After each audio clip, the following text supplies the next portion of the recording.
Assalamualaikum warahmatullahi wabarakatuh. Alhamdulillah. Waalaikumsalam. Wassalatu wassalamu ala Rasulillah Sayyidina wa maulana Muhammad ibn Abdullah wa ala alihi wa sahbihi wa mawalah. Asyhadu an la ilaha illallah wahdahu la syarikalah wa asyhadu anna sayyidana wa nabiyyana Muhammadan abduhu wa rasuluh la nabiyya ba'dah. Sahabat Al-Azhar, jumpa lagi bersama kami dalam acara Masjid Agung Al-Azhar Membangun Peradaban. Allahu Akbar.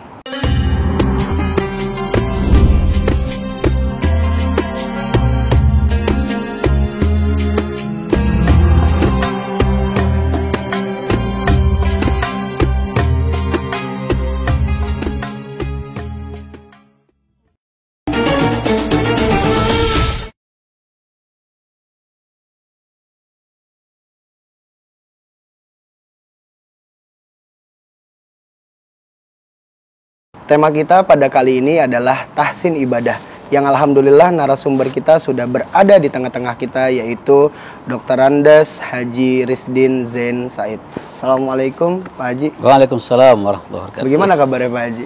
Alhamdulillah. Alhamdulillah ya. Nah, terkait dengan tahsin ibadah, banyak pertanyaan dari sahabat Al-Azhar mengenai apa yang dimaksud dengan tahsin ibadah. Tafadhol Pak Haji, bisa dijelaskan mengenai apa yang dimaksud dengan tahsin ibadah itu sendiri? Oke. Baik, terima kasih. Pertanyaannya, apa makna atau pengertian dari tahsin ibadah? Jadi ini dua kata, tahsin dan al-ibadah.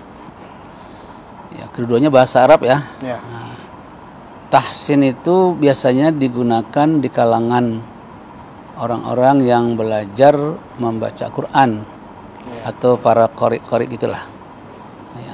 Apa itu? Maksudnya tahsin itu memperbaiki, memperbagus, ya, memperbagus. Nah, jadi apapun yang ingin diperbagus itu bisa kita katakan tahsin. Bisa tahsin ibadah namanya, bisa tahsin akidah, bisa tahsin qiraah, ya, bisa tahsin kesehatan, bisa saja tahsin. Ya. Jadi upaya usaha untuk memperbaiki, memperbagus.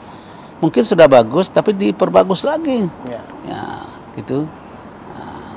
Nah, kalau kaitan dengan ibadah, nah ibadah ini kan ada ibadah sholat ya, ada ibadah puasa, ada ibadah haji, ada ibadah sedekah, ya, zakat dan sebagainya. Nah, mungkin selama ini kita sudah biasa melaksanakan semuanya itu. Pertanyaannya, apakah yang kita laksanakan, ibadah yang kita laksanakan itu sudah baik dan benar atau belum? Nah, mungkin sudah baik, tapi mungkin belum maksimal ya. Belum maksimal. Nah, jadi maksud tahsin itu adalah bagaimana supaya mendapatkan nilai terbaik, maksimal. Jadi kalau baca Quran itu sampai pada warattil Qur'ana tartila. Baca Al-Quran itu dengan tartil yang optimal. Nah, jadi benar-benar fasih. Ya, Bang, pengucapannya, lafaznya dan sebagainya itu fasih gitu. Nah, kalau ibadah tentu gimana cara ibadah yang kita lakukan itu benar-benar sesuai. Kalau katakanlah salat ya, kan pedomannya kata Rasulullah, "Shollu kama ra'aitumuni usolli." Nah, itu standar. Nah, pertanyaannya, apakah kita sudah sholat seperti Rasulullah? Sepertinya sih kayak sudah. Tapi kalau dikaji lagi secara mendalam, ada yang kurang ya. Nah, itu yang perlu ditahsin. Gitu. Ya. Saya kira cukup ngerti ya. Ya, jadi tahsin ibadah itu adalah bagaimana cara kita memperbaiki atau mengoptimalkan ibadah-ibadah yang sudah kita kerjakan. Iya, gitu ya. Iya, memperbagusnya. Ya. Nah, terkait dengan wudhu Pak Haji, ya, banyak juga pertanyaan dari sahabat Al-Azhar ini, ya, apa sih keutamaan dari wudhu itu sendiri? Ya, baik. Jadi kalau kaitannya dengan tahsinul wudhu, ya, berarti memperbagus atau memperbaiki tata cara, kaifiat berwudhu. Ya, kalau kita perhatikan masyarakat yang berwudhu ya, orang Islam yang berwudhu, kan macam-macam ya. Ada yang barangkali belajarnya belum tuntas atau tidak begitu paham maknanya dan sebagainya, sehingga kalau kita hadapkan kepada tuntunan yang diberikan oleh Rasulullah, ya kan, itu akan kita ketemu di sana ada yang kurang. Sebagai contoh, kata Allah dalam Quran surat Al-Maidah ayat 6, "Faghsilu wujuhakum." Basuhlah mukamu. Nah, cara membasuh itu bagaimana gitu loh? Apa maunya begini-gini aja gitu, ya kan? Nah, saya menemukan ada yang membasuhnya begini-gini aja ada gitu. Ada yang begini, ya kan? Ada juga yang ini keran, tuh mukanya digini kan gitu. Ada yang seperti itu, ya kan? Apakah itu sudah betul? Memang sih sudah kesannya membasuh muka, betul. Tapi apakah itu sudah betul dan benar? Nah, kalau benar, ini yang kita ingin benarkan. Apakah ini sudah bagus? Kalau belum, ya mari kita perbagus gitu loh, ya kan? Nah, gitu. Nah, juga ke tangan, wa aidiakum itu ilal marafiq, dan basuh pula kedua tanganmu. Tangan ini kan, bagaimana cara basuh? Apa cukup dengan keran sini, terus ginikan tangannya 1, 2, 3 gitu, ya kan? Atau diambil air, gosokkan begini gitu kan? Nah, itu kan perlu seperti itu.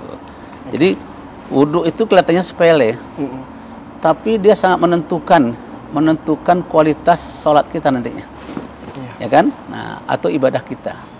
Jadi kalau kurang-kurang pas, ya ibaratkan kalau saya jadi guru itu memberikan penilaian barangkali tidak maksimal ya. Mungkin masih di angka antara 6 ya, 6 atau 5,5 barangkali gitu. Kalau kurang-kurang. Nah, kalau sampai merah berpotensi nggak naik kelas kan? Iya, betul. Nah, seperti itu. Bayangkan wudhu nilainya 5, yang nggak naik kelas itu. Apalagi sholat nilainya 5. Tuh coba. Nah, itu harus perlu dipikirkan seperti itu. Tentang tata cara berwudhu. Basuh kaki kan juga begitu. Banyak orang basuh kaki cuma nih air terus siram-siram begini. Padahal Rasulullah mencontohkan dengan tangan. Semua anggota tubuh yang kita basuh dan berwudhu itu harus pakai tangan. Bahkan yang pertama kali kan tangan dulu nih, Bismillahirrahmanirrahim gitu kan. Nah, nanti terakhirnya kan kaki. Ya kan? Nah, semua itu harus sentuh pakai tangan. Nggak bisa cuma gini-gini aja gitu. Nah, terus tangan juga gitu, gitu. Sampai muka pun juga gitu. Sampai gitu. Nggak bisa. Ya, jadi semua harus dibasuh dengan tangan. Nah, yang begini pun juga perlu disempurnakan lagi. Kenapa? Nggak cukup hanya begini-begini aja. Memang sudah mau kasih cuma kayak begini aja. Nggak paham maknanya. Maksudnya apa nih? Nah, lalu mengerjakannya itu dengan cepat-cepat atau perlu tumakninah? Kalau menurut saya harus tumakninah. Salah satu di antaranya. Membasuh tangan pun juga harus dengan tumakninah. Tumakninah itu di sini artinya ketika kita membasuh itu ada doa dalam hati kita, ya Allah tolong sucikan tanganku, ya Allah jangan sampai tanganku melakukan perbuatan tidak engkau ridhoi, ya Allah. Nah, begitu. Membasuh muka, ya Allah tolong sucikan mukaku, ya Allah, pandang hidupku, ya Allah. Jangan sampai aku ini punya pandang hidup yang tidak baik, ya Allah. Itu begitu. Kalau cuma kita gini-gini aja nggak tahu maksudnya, maka tidak ada kesan dalam diri kita, maka berpotensi nanti sholatnya nggak benar jadinya. Ya, jadi keutamaan di dalam wudhunya itu sendiri pun nggak sampai akhirnya. Itu dia. Ya, jadi betul. Makna, hakikat atau filosofi dari pekerjaan wudhu itu perlu kita pahami dengan baik. Ya. Nah, terkait dengan tadi ada hadis yang disampaikan sama Pak Haji, "Shollu kama ra'aitumuni usolli." Ya. Nah, itu sholatlah sebagaimana kalian melihat aku sholat, gitu kan. Nah, kita memaknai hadis tersebut ini seperti apa, Pak Haji? Ya, itu kan hadis qauliyah ya, hadis perkataan Nabi. Nah, Nabi ketika melakukan seperti itu karena sebelumnya ada ayat yang memerintahkan umat Islam atau orang beriman untuk menegakkan sholat. Lalu jamaah bertanya, sahabat tanya, "Kaifa nusalli ya Rasulullah?" Bagaimana caranya kami sholat ya Rasulullah? Rasul menjawab, "Shollu kama ra'aitumuni usolli." Salatlah kalian sebagaimana kalian melihat saya salat. Perhatikan saya salat. Kalau tadi salat katakanlah kalau dimulai dengan wudu ya. Oke, wudu sudah selesai nih. Nah, perhatikan bagaimana Nabi salat. Pertama, kiblatnya gimana? Ya kan? Sudah oke belum? Kira-kira kan begitu ya? Nah, Nabi kan tahu persis kemana arah kiblat. Kalau kita kadang-kadang mana barat? Kok barat? Bukan. Kiblat kita itu adalah Ka'bah atau Masjidil Haram. Kan Al-Quran ada tuh dalam surah Al-Baqarah ayat 144. Fawalli wajhaka syatrul Masjidil Haram. Hadapkan wajahmu ke arah Masjidil Haram, bukan ke barat. Nah, kita di Indonesia ini dulu bahkan sampai sekarang ini masih banyak masjid dan jamaah yang sholatnya ngadap ke barat, bukan ke Masjidil Haram. Masjidil Haram, beda. Ya, beda itu. Itu perlu diperbaiki. Ya. Nah, seperti itu. Jadi untuk kiblat ini tidak boleh sembarangan. Tidak boleh sembarangan. Itu menentukan sah atau tidak kita sholat. Ya, dan berkualitas tidak itu sangat ditentukan di sana juga gitu. Alhamdulillah sekarang sih banyak masjid yang dibongkar-bongkar karena terlampau jauh jaraknya. Kayak masjid saya sendiri itu pernah 30 derajat menyimpangnya. Saya bongkar habis. Kalau nggak miring tersaf. Ya miring. Begitu. Tapi saya masih menemukan masih di tahun-tahun ini ada yang bangun masjid bagus masjidnya, malah kayak Madinah, masjid Madinah gitu. Tapi sayangnya ya tidak mengarah kiblat. Nah, akhirnya masjidnya bagus, di dalam tikarnya miring-miring gini tuh. Iya, betul. Tuh. Jadi mirip kayak masjid mana di Keraton Jogja, bangunnya begini tapi dalamnya orang sholat begini nih. Kenapa? Setelah dikoreksi oleh Ki Haji Ahmad Dahlan, pendiri Muhammadiyah. Gitu kan? Nah, begitu. Karena kemiringannya kurang beberapa derajat. Jadi Ki Haji Ahmad Dahlan telah mengadakan tahsin itu. Ya, perbaikan. Tahsin terhadap kiblat. Ya kan? Nah, begitu. Ya. Jadi saya ingin ingatkan diri saya dan kita semua untuk sholat ini kiblat itu perlu betul dicari. Alhamdulillah sekarang ini kan ada teknologi apa nih itu kiblat ya. Ya, dia mana di gadget. Nah, di gadget kita nggak ada kan? Tinggal melihat aja gitu. Nah, kalau ragu minta bantuan sama yang lain gitu. Itu perlu. Nggak boleh asal berdiri aja, nggak boleh. Lalu ada yang mengatakan, oh kita nggak ada kemana juga, di sana ada tua. Oh itu beda. Kalau kita musafir, ya sedang di kendaraan, bisa terbang, boleh ngadap kemana aja. Malah di kursi itu duduk di kursinya, walaupun kiblatnya di sana, tapi kita ngadap ke sana nggak apa-apa. Gitu, jangan sampai naik kursi begini, jangan, ya kan? Nah itu. Tapi kalau dalam keadaan normal, kita menghadapnya ke kiblat. Itu harus diikhtiarkan. Nah, seperti itu. Ya. Nah, untuk berikutnya nih Pak Haji, bagaimana hukumnya bila seseorang sudah mendapat informasi tentang kaifiat sholat yang sempurna, namun dia masih tidak mau untuk melaksanakannya, itu gimana hukumnya Pak Haji? Ya berarti nawaitunya, ya kan? Kan sholat itu ujungnya apa? Lillah. Kan begitu ya? Kalau pakai bahasa Arabnya, ya kan begitu. Kalau pakai bahasa usolli, kan begitu ya? Lillahi ta'ala. Lillahi ta'ala itu taat patuh kepada petunjuk, ya kan, dari Allah Subhanahu wa ta'ala. Kalau nggak patuh, apa jadinya? Ya, berarti ingkar kan? Kalau ingkar tertolaklah jadinya. Ya, tertolak. Jadi pangkat itu di sini. Nah, maka itu kata ulama, niat itu bukan di mulut, seperti di sini, di hati. Kalau hatinya memang baik, perbaiki hatinya itu. Kalau hati udah nggak baik, semul keras apapun mulut kita ini mengatakan tapi nggak benar, ya sudah, nggak ada artinya. Usolli fardhu, tapi ngadapnya kemana-mana. Kenapa? Semau gua, itu nggak bisa seperti itu. Ya. Berarti semua balik lagi ke niat gitu niat, ya. Kan semuanya niat. Likulli amalin innamal amalu binniyat. Semua perbuatan itu tergantung niatnya. Kalau niatnya sudah melawan, ya sudah nggak jadi. Menolak, ya sudah nggak jadi. Sehebat pun apapun pakaian kita gunakan, sajadah yang keren, ya kan? Nah, gitu. Tapi ngadapnya sembarangan. Nah, begitu. Ada yang lucu itu, saya pernah ketemukan di Masjidil Haram. Orang dari Indonesia naik haji. Waktu Masjidil Haram itu nanya, mana barat? Mana barat? Pada depan itu ada Ka'bah itu.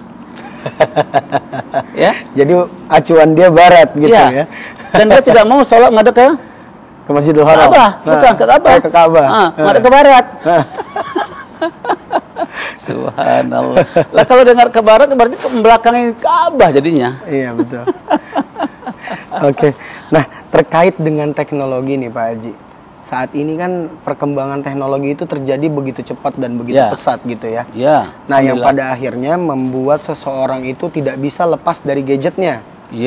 Nah, setelah mereka tidak bisa lepas dari gadgetnya nih, kadang-kadang bahkan bisa jadi sering menjadi membuat mereka tuh menjadi lalai dan akhirnya lupa sama waktu sholatnya.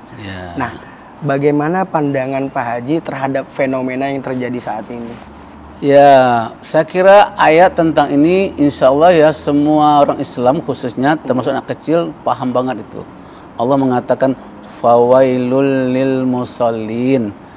Celakalah, rugilah, menderitalah, susahlah keadaannya orang-orang yang sholat. Yang mana itu? Alladzina hum an sholatihim sahun. Yang lalai, yang cuek, ya kan? Yang nggak serius, ya nggak fokus. Gitu loh. Nah, jadi ending itu apa? Celaka. Masya Allah. Celaka ini kita artikan pokoknya merugi lah. Merugi, apakah merugi materi ataupun imateri. Di dunia ini atau di akhirat nanti. Ya kan? Kalau menurut saya sih di dunia sudah kelihatan meruginya itu. Coba. Ya.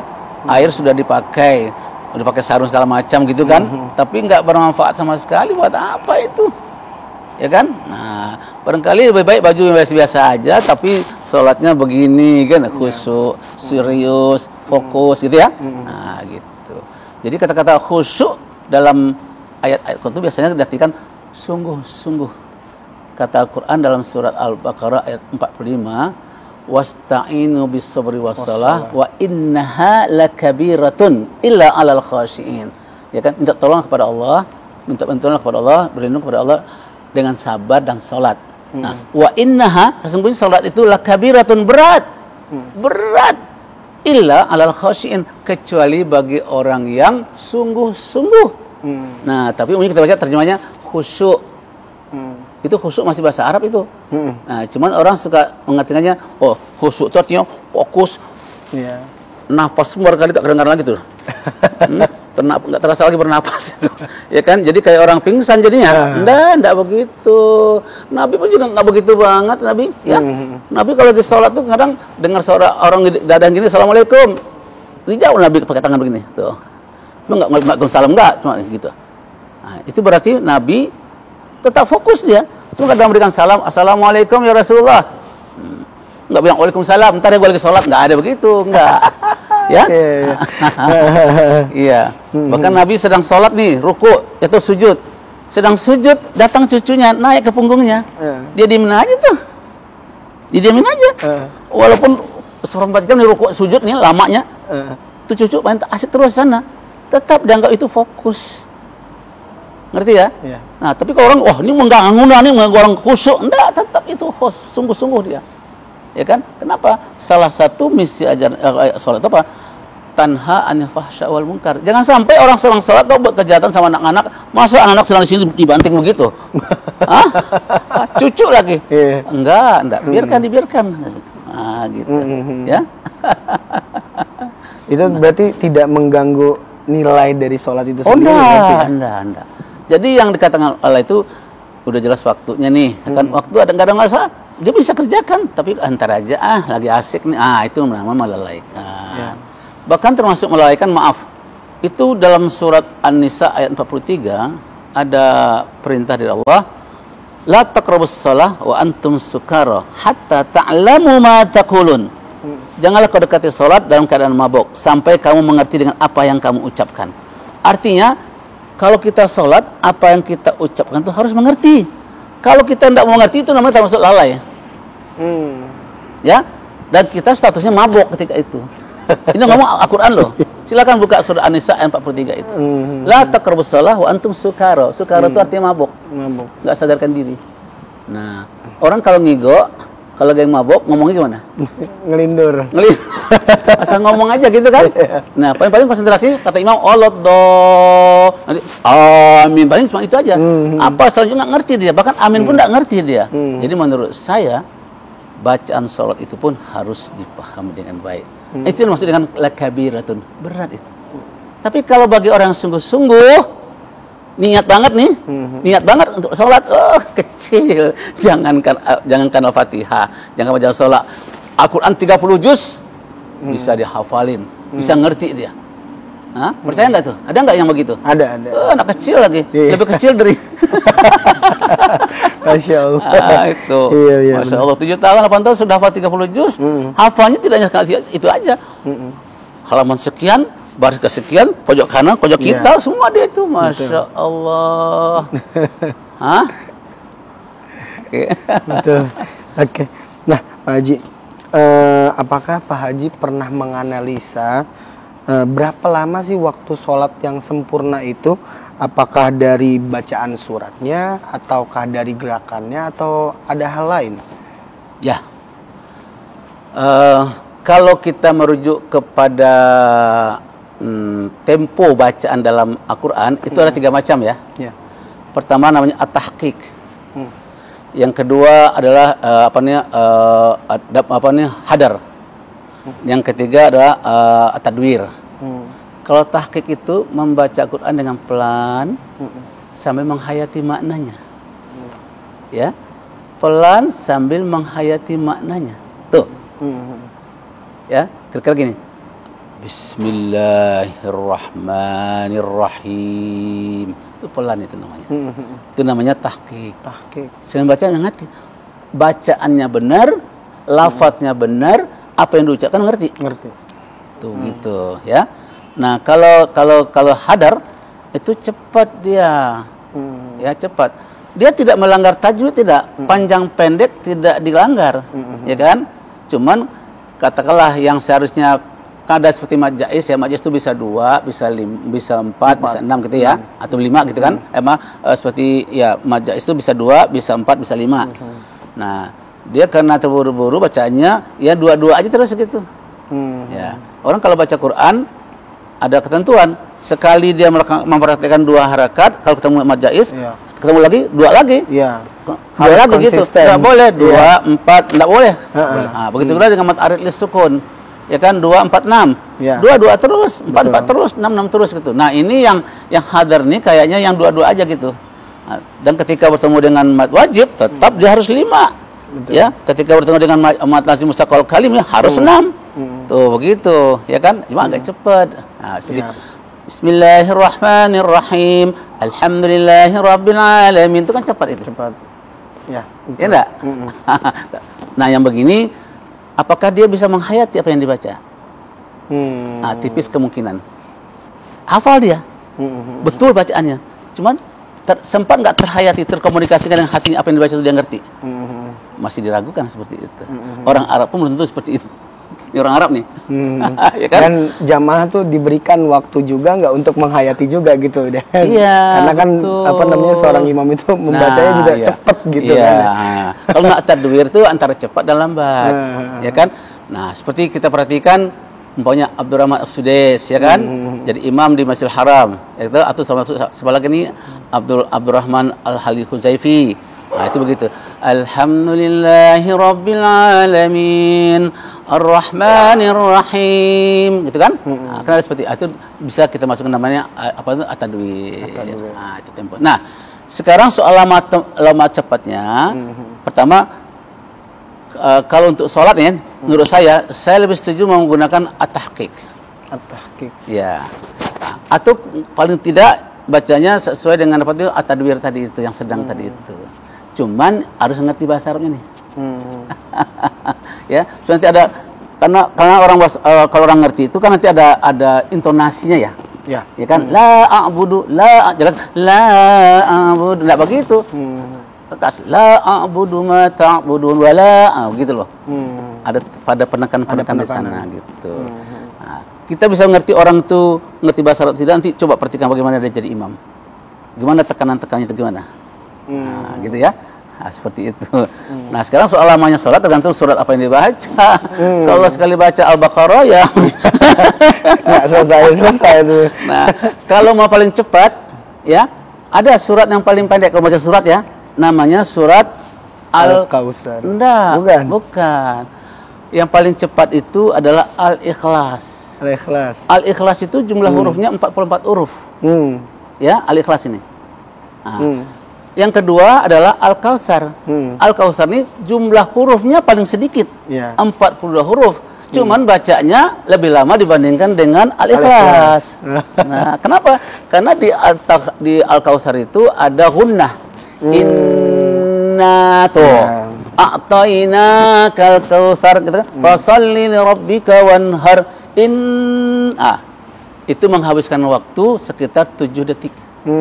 Nah, kalau untuk apa nih? Kalau Al-Ikhlas itu cuma 5 detik. Kenapa? Di sana nggak ada guna. Yang ada cuma mad tabi'i saja. Qul huwallahu ahad, Allahus samad, lam yalid wa lam yulad. Dah. Wa lam yakul lahu kufuwan ahad. Nah, ini akan waktu 5 detik. Sudah hitung itu yang seperti itu. Ya? Iya. Begitu. Nah, sekarang tinggal bagaimana dia bacanya. Mau pakai tahqiq apa gitu. Oke? Baik. Untuk pertanyaan selanjutnya Pak Haji, mengapa atau apa yang menjadi penyebab beberapa di antara dari umat Islam tidak sampai pada kaifiat sholat dan wudhu yang sudah ditentukan oleh ajaran agama Islam itu sendiri. Oke, baik, terima kasih. Pertanyaannya sangat bagus. Mudah-mudahan banyak orang Islam yang mendengar ya, terutama orang yang sholat. Jadi begini, kenapa kok ada di antara umat Islam yang sholat itu dalam pelaksanaannya dinilai kok tidak optimal nilainya, gitu ya, tidak sesuai gitu. Ya, saya kira sejauhnya gampang saja. Boleh jadi karena belajarnya nggak tuntas. Nggak kafah gitu. Ya, tidak tuntas. Ibaratkan orang ngaji ya, orang ngaji nih, ngaji itu kan mesti dari alif sampai ya. Nah, ini ngajinya baru sampai kha baru.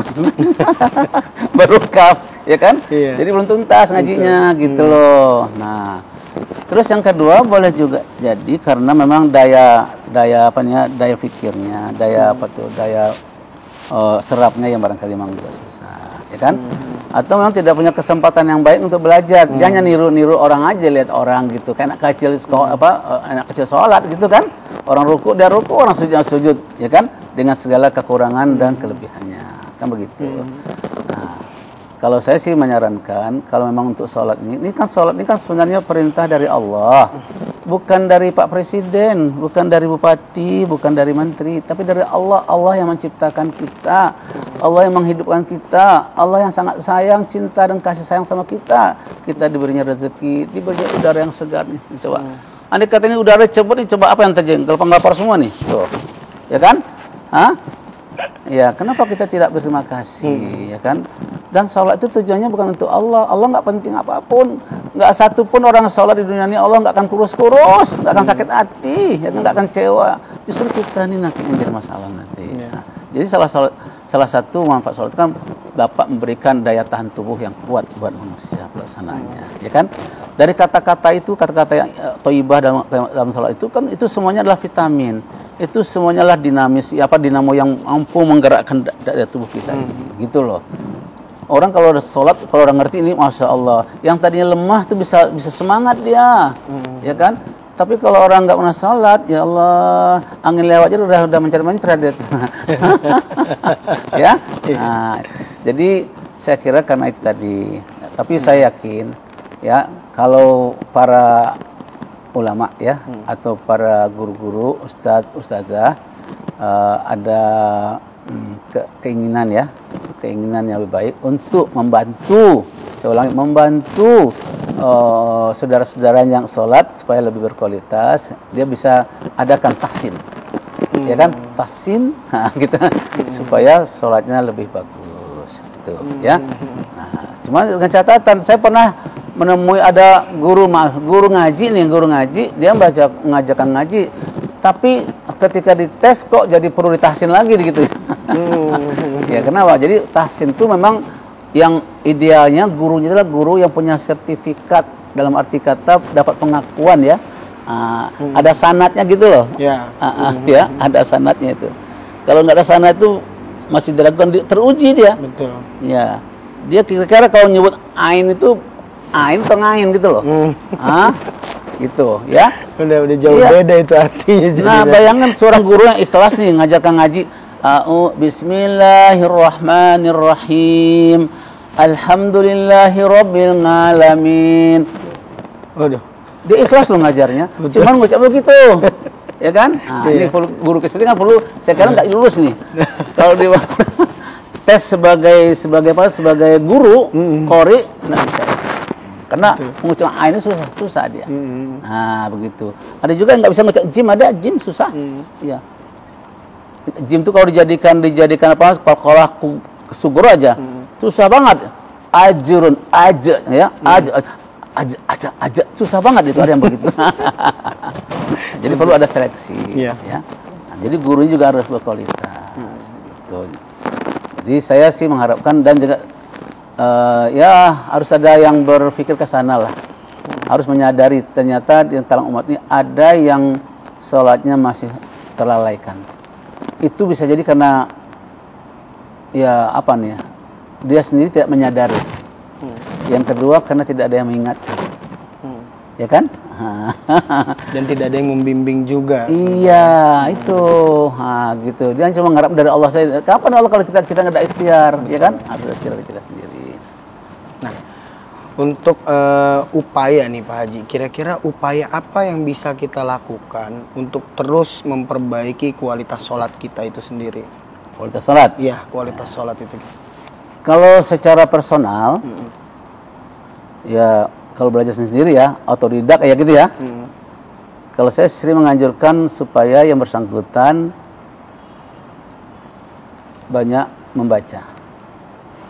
Ya, membaca buku-buku yang berkenaan dengan tuntunan sholat yang baik dan benar. Dan buku-buku yang baik dan benar itu, yang berkualitas itu biasanya dikarang oleh para ahli. Karena juga tuntunan sholat ya, tuntunan sholat. Tapi maaf, bukunya 5.003. Segala macam sholat itu diajarkan di sana. Tapi bagaimana tata caranya nggak disebutkan di sana. Ya kan? Kadang-kadang malah ditambah-tambah. Yang tidak ada pada Rasulullah ditambah-tambahin gitu. Ya, bisa terjadi seperti itu. Maka itu bacalah buku yang berkualitas. Ya, biasanya agak tebalan tuh. Harganya juga lumayanan. Iya. Nggak dapat tuh 5.003. Iya. Ada juga sih yang nggak beli, baca di Google ya. Di Google ada juga. Cuma kadang-kadang Google itu, maaf ini, ada juga yang memasukkan, tapi dia bukan ahli, coba pengen masukin aja gitu. Dia nggak tahu ini benar atau salah, nggak tahu. Pokoknya ini tentang cara ruku yang baik dan benar gitu. Dia masukin aja. Dia nggak tahu apakah ini benar atau tidak gitu. Jamnya hadis. Dia nggak tahu ini hadis palsu atau hadis dhaif atau hadis sahih. Nggak tahu tuh dia tuh. Maka perlu orang bertanya. Ya, bertanya. Jadi kata Allah, fas'alu ala dzikri in kuntum la ta'lamun. Ya, sering-seringlah bertanya kepada ahlinya. Ahli ibadah ya. Gitu. Ada juga orang ahli fikih tapi enggak ibadah, ada juga. Sebab tahu dia. Tapi enggak ibadah dia, enggak sholat dia. Bahkan tidak ada beragama Islam dia. Ya, jangan heran loh. Ada orang yang bukan beragama Islam tapi hafal Quran. Hafal banyak hadis tapi dia bukan beragama Islam. Pernah tahu? Pernah dengar itu? Pernah dengar enggak? Ada yang begitu. Hafal Al-Quran, Masya Allah, hafal hadis. Malah ketika berdebat dengan dosen-dosen ya, dosen Islam yang profesor kalah tuh dosen-dosen itu. Karena dia menguasai Islam. Jadi Islam itu dipelajari secara dari alif sampai ba sampai z gitu. Dari alif sampai ya. Begitu. Kalau kita kan kadang masih baru sampai kha baru ya. Atau sampai apa ya? Sampai sampai lam, belum sampai ya. Saya sendiri rasanya belum sampai ya, dia belum rasanya. Betul. Belum. Masih terus belajar. Maka sampai sekarang saya masih terus belajar. Begitu. Ya, jadi kalau saya sih kalau bisa sih ada sponsor ya, atau adanya kesadaran dari institusi-institusi yang bertanggung jawab. Menurut saya masjid salah satu institusi yang bertanggung jawab untuk memperbaiki, ya, meningkatkan kualitas atau tahsin ibadah umat. Nah, untuk adakan di masjid itu. Nah, cuma supaya tertarik, bikinlah gimana kak iklannya yang bagus, ya kan? Programnya. Apalagi maunya nggak gratis, barangkali ya gratis gitu kan? Nah, gitu. Atau berikanlah fasilitas yang menyenangkan. Pokoknya kalau untuk agama itu sajikan yang menyenangkan. Jangan pikir untungnya dulu, jangan, ya kan? Pikirkan apa yang menyenangkan orang. Orang kalau udah senang, masya Allah, kalau dia berdua kasih, gitu, ya kan? Tapi kalau orang nggak senang, sebagus apapun kita sampaikan, tetap dia nggak mau. Nah, ini ditarik hati. Lebih baik punya guru atau punya mentor gitu ya untuk dalam hal belajar mengenai agama dibanding kita belajar sendiri. Ya, gitu, tapi mentor yang berkualitas. Tapi mentor yang berkualitas dan bersertified gitu. Jelas sanadnya kemana. Iya, gitu. Pertanyaannya ada nggak yang begitu? Iya, yang banyak pesantren, ya tamat pesantren banyak. Betul. Tapi apakah ada jaminan tamat pesantren itu pasti benar sholatnya? Ya, kaifiatnya benar atau tidak gitu loh. Ya. Nah, saya ini alumni pesantren. Tapi ketika alumni itu ternyata saya masih banyak yang kurang ini, maka itu saya autodidak saja, autodidak. Ya, baca, membanding-bandingkan, ya kan? Bagaimana tata cara sholat di Madinah, di Mekah, di Eropa, di Asia dan sebagainya itu saya pelajari. Termasuk di Jepang juga bagaimana caranya. Itu kan saya pelajari itu semuanya gitu. Nah, Saya nggak tahu apakah sudah benar atau belum, tapi saya yakin aja gitulah karena saya usaha. Tapi saya terus biasa kalau habis sholat tuh saya karena merasa ada yang kurang-kurang, habis sholat assalamualaikum kanan, assalamualaikum kiri, yang saya baca astagfirullahaladzim, ampun ya Allah. Apa atas segala kekuranganku? Mungkin bacaanku ada yang salah, mungkin konsentrasiku ada yang salah, khusyukku ada yang kurang. Kesana terjemahnya itu astagfirullah. Dan itu nggak perlu astagfirullah, nah begitu dihayati astagfirullah, ampun ya Allah atas segala kekuranganku dalam rukuku dan bacaanku, niat dan sebagainya gitu. Oke? Baik Pak Haji. Nah Pak Haji, kita udah sampai di penghujung pertanyaan terakhir nih Pak Haji. Kira-kira ada pesan atau nasihat apa untuk sahabat Al-Azhar semua nih yang sedang belajar terkait dengan tahsin ibadah itu sendiri? Ya. Kalau boleh saya menyarankan, sebenarnya juga saran buat diri saya. Teruslah berupaya untuk meningkatkan kualitas diri, ya, di hadapan Allah Subhanahu wa Ta'ala. Nah, apakah itu dalam bidang pekerjaan sehari-hari, ya, lalu dalam ibadah, dalam kerjaan sosial dan sebagainya. Nah, khusus untuk ibadah, karena ibadah ini sudah jelas pedomannya, ya kan, jelas titik komanya, dari mana sumbernya. Nah, ya ikhtiarkanlah. Ya kan, sisihkan dana untuk ke sana. Jangan sampai untuk beli pulsa, ya kan, selalu ada dananya, tapi kok beli buku untuk baca ya, pengetahuan tentang ibadah yang baik dan sebenarnya kok kita nggak pikiran ke sana. Jadi kembali ke sini. Ada niat apa tidak gitu. Ya, ayo pasang niat. Pasang niat, saya ingin sebelum saya meninggal, sebelum saya wafat, ya kan, ibadah saya semuanya oke. Ya. Saya kalau mau mengajar dan selesai ngajar itu salah satu doa yang saya sampaikan, ya Allah ya Tuhanku, jika satu saat kau panggil aku ya Allah, panggil aku dalam keadaan seluruh dosa dan kesalahanku telah kau maafkan dan kau ampunkan ya Allah. Nah, gitu. Kenapa? Saya merasa di mana-mana saya banyak berbuat salah. Ya kan, apakah salah itu dalam bidang ibadah dan yang itu istilahnya ibadah mahdhah atau yang ghairu mahdhah. Bisa terjadi seperti itu. Atau dalam interaksi sosial dan sebagainya bisa saja terjadi. Itu doa yang selalu saya baca. Maafkan ya Allah. Jadi kalau satu saat kau panggil aku ya Allah, panggil aku dalam keadaan seluruh dosa dan kesalahanku telah kau maafkan dan telah kau ampunkan ya Allah. Dan terakhir Allah, kau panggil juga aku ya Allah, terakhirnya panggil aku dalam keadaan husnul khotimah. Husnul khotimah itu artinya happy ending, enggak ada masalah. Nah, ini dikatakan wala tamutunna illa wa antum muslimun. Anda mati tidak ada masalah. Nah, gitu. Kalau Anda mati masih punya masalah, bukan wa antum muslimun jadinya. Ya. Nah, gitu. Jadi saya menerjemahkan wa antum muslimun itu di sini orang yang bebas dari masalah. Tidak ada punya masalah dengan Allah, tidak ada masalah dengan Nabi, tidak ada masalah dengan agama, tidak ada masalah dengan orang tua dan sebagainya gitu loh. Oke. Nah, itu semua dipelajari. Itu enggak banyak waktu. Artinya tidak begitu berat sih. Ini karena kalau kita kerjakan dengan hati, insya Allah yang berat itu jadi ringan. Tapi kalau bukan dengan hati, yang ringan berat itu. Nah, itu pesan saya seperti itu. Baik. Ya, coba niatkan lillahi ta'ala. Insya Allah nanti di sana Allah memberikan kemudahan insya Allah. Yang penting ada niat. Di sana ada niat, di sana ada kemudahan insya Allah. Gitu. Baik. Baiklah sahabat Al-Azhar, demikianlah untuk tema kita pada kali ini yaitu tahsin ibadah. Mudah-mudahan menjadi pengetahuan dan wawasan baru untuk kita semua terkait dengan apa yang sudah kita jalankan, apa-apa saja yang sudah kita kerjakan dalam keseharian kita, dalam ibadah kita. Mudah-mudahan kita selalu bisa mengoptimalkan dan terus memperbaiki kualitas ibadah kita di hadapan Allah Subhanahu wa Ta'ala. Amin. Terima kasih atas waktunya untuk narasumber kita, Dr. Andes Haji Risdin Zain Said. Mudah-mudahan Allah panjangkan umur beliau, Amin. Allah sehatkan beliau, dan Amin. Allah menangkan seluruh perjuangan beliau. Amin ya Allah. Saya dan tim mohon undur diri. Terima kasih atas waktunya. Billahi taufik wal hidayah. Assalamualaikum warahmatullahi wabarakatuh. Waalaikumsalam. Masjid Agung Al-Azhar membangun peradaban. Terima kasih. Allahu Akbar.